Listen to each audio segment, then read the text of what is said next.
بسم اللہ الرحمن الرحیم۔ کلمہ پڑھ رہی ہیں، بول رہی ہیں، یہ معجزہ ہے۔ چاند کو اشارہ کیا ٹکڑے ہو گیا، یہ معجزہ ہے۔ سورج کو اشارہ کیا پلٹ کر آ گیا، درخت کو حکم دیا چل کر آ گیا، جانور سے بات کی جواب دیا، مردے سے بولے اٹھ کے بیٹھ گیا۔ سرکار دو جہاں نے کیا کیا معجزے دکھائے، یہ معجزے ہیں۔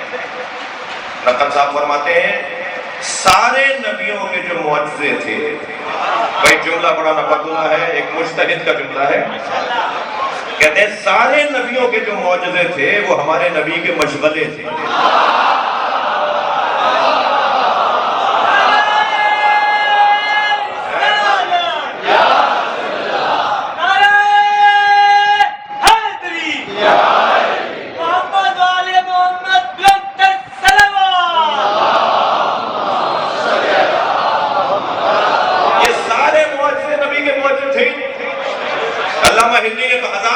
نبی کے لکھے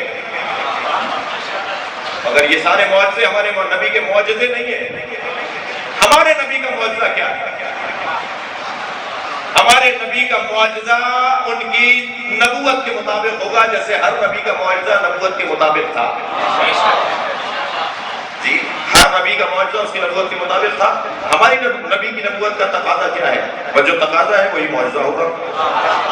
نبی 63 برس کی ظاہری حیات گزار کر گئے مگر تھے 63 برس کے نہیں۔ توجہ چاہوں گا، نبی کی آغاز ولادت سے نبی کی عمر شروع نہیں ہوتی، اور نبی کی رحلت پر سرکار کی عمر رکتی نہیں ہے۔ یہ عجیب ذات ہے، اسے اللہ نے کیا بنایا ہے یہ اللہ ہی جانتا ہے۔ یہ اس وقت بھی نبی تھے کہ جب آدم نہیں تھے، یہ کچھ نہیں ہوگا اور یہ ہوں گے، اور یہ اللہ کی خاص مخلوق جو قیامت میں اللہ کی خلق اول مخلوق اول جس کی قیامت میں ایک شان ہوگی، دقت چاہوں گا۔ تو سرکار دو جہاں، اچھا ان لوگوں پہ کیا تعجب کریں گے جو 40 سال کے نبی کو ڈھونڈتے ہیں؟ سرکار 40 سال کی عمر میں نبی ہوئے، تعجب ہے، افسوس ہے سوچ پر۔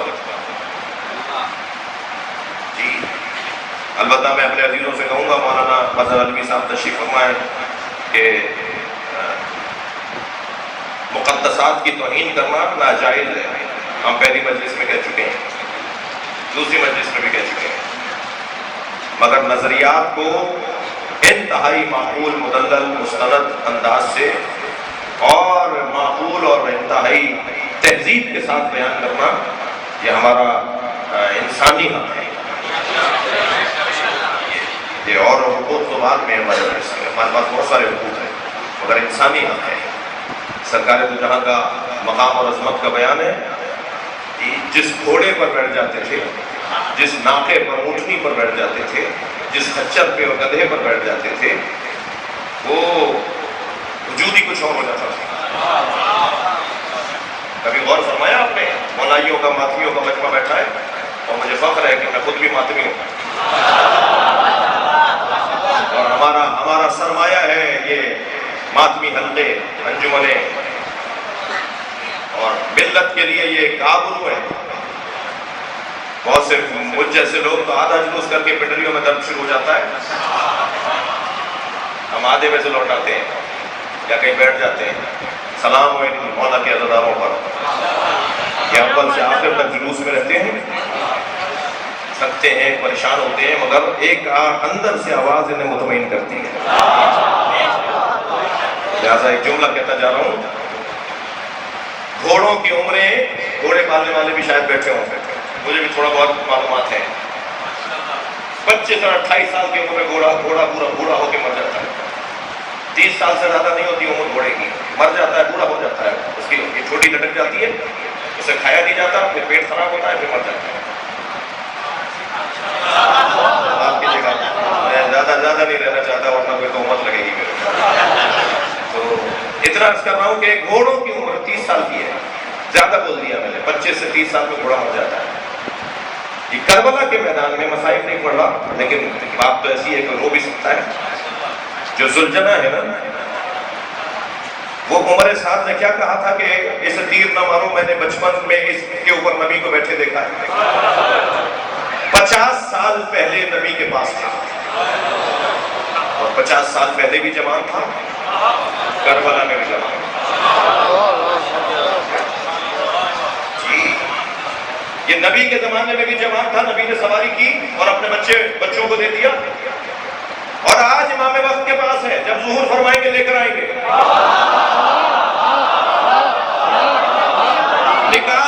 نکالتے رہیے شبیہ ذوالجناح، صلوات پڑھے محمد و آل محمد۔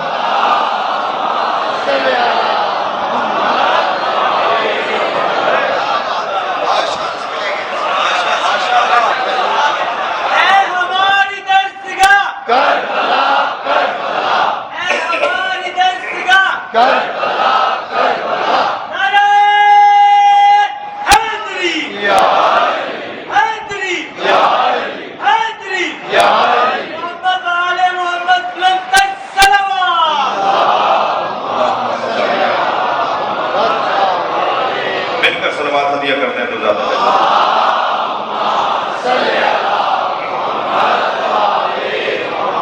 بڑی نایت آپ کی توجہات کا شکر گزار۔ کیوں؟ اس لیے کہ یہ نبی کی سواری ہے، برکت ہے نبی کی کہ یہ بوڑھ ہی نہیں ہوئی، کربلا میں بھی جوان ہے۔ اور مولا فرماتے ہیں نبی جس سواری پر، مرکب نبی کی تعریف بیان فرما رہے ہیں کہ سرکار جس سواری پر بیٹھ جاتے تھے، لم یحرم ولم یسن، نہ وہ بوڑھی ہوتی تھی نہ وہ بیمار ہوتی تھی۔ سن لیجئے سرکار کے فضائل، ذرا سبحان اللہ کا بھی ثواب ہوتا ہے، میری وجہ سے نہیں، اللہ کی وجہ سے سبحان اللہ بولیے۔ تو یہ جو سرکار بیٹھے، لم یحرم، نہ وہ بوڑھی بیمار ہوتی تھی، اس کے اوپر بیماری نہیں آتی تھی، ولم یسن، اور نہ ہی وہ بوڑھی ہوتی تھی، سرکار جس سواری پر بیٹھ جائیں گے۔ اور جانور آرزو کرتے تھے، یا رسول اللہ کچھ دیر ہم پر بیٹھ جائیں، بھئی تھک کے بھی سنیں گے میری باتوں کو۔ خیبر فتح ہوا، قلعہ فتح کر کے سرکار تشریف فرمائے، مولا علی نے 44ویں دن خیبر کو فتح کیا، صحابہ کرام رضوان اللہ تعالی بڑی محنتوں کے ساتھ 40 دن تک لڑتے رہے، اور 40ویں دن جب مولا کائنات نے خیبر کو فتح کیا تو مال غنیمت میں بہت کچھ ملا، تو ایک جانب لائن سے جانوروں کو باندھ کر کھڑا کیا گیا جو مال غنیمت میں ملے تھے، اونٹ تھے، خچر تھے، گھوڑے تھے، ہو سکتا ہے گائے بھینسیں ہوں، بکریاں بکرے ہوں، دمبے ہوں، جو بھی جانور تھے، ان میں چند گدھے بھی تھے۔ تو نبی نے بیٹھے ہوئے تشریف فرما ہے کہ ایک گدھا رسی چھڑوانے کی کوشش کر رہا، سرکار نے دیکھا کہ بے چین ہے، تو حضرت نے فرمایا اس کی رسی چھوڑ دو۔ جیسے اس کی رسی چھوڑی تو وہ دوڑتا آیا اور نبی کے پیروں کا بوسہ دیا، اور نبی کے پیروں کا بوسہ دے کر وہ کچھ کہنے لگا جو سوائے نبی کے کوئی سمجھ نہیں رہا۔ تو لوگوں نے پوچھا، اصحاب نے پوچھا، یا رسول اللہ کیا کہہ رہا ہے؟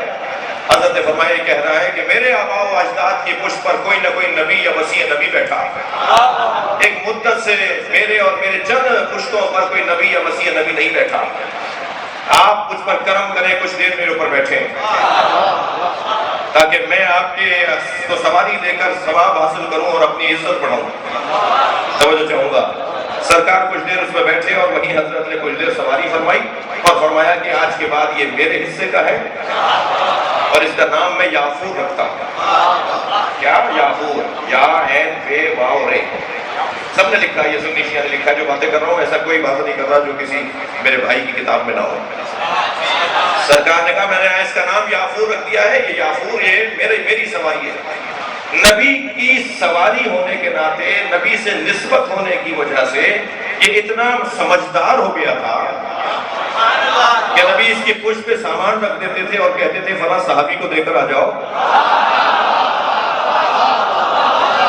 تو یہ اسی صحابی کو دے کر آتا تھا، اور فرماتے تھے فلاں صحابی کو بلا کر لے آؤ، تو یہ اسی کے دروازے پہ جا کے آواز لگاتا تھا، وہ سمجھ لیتا تھا کہ نبی بلا رہے ہیں۔ اب اگر تھک نہیں بیٹھے ہیں تو میں ایک جملہ کہوں، جو نبی کی بات کو سمجھے میں اسے گدھا کیسے کہوں؟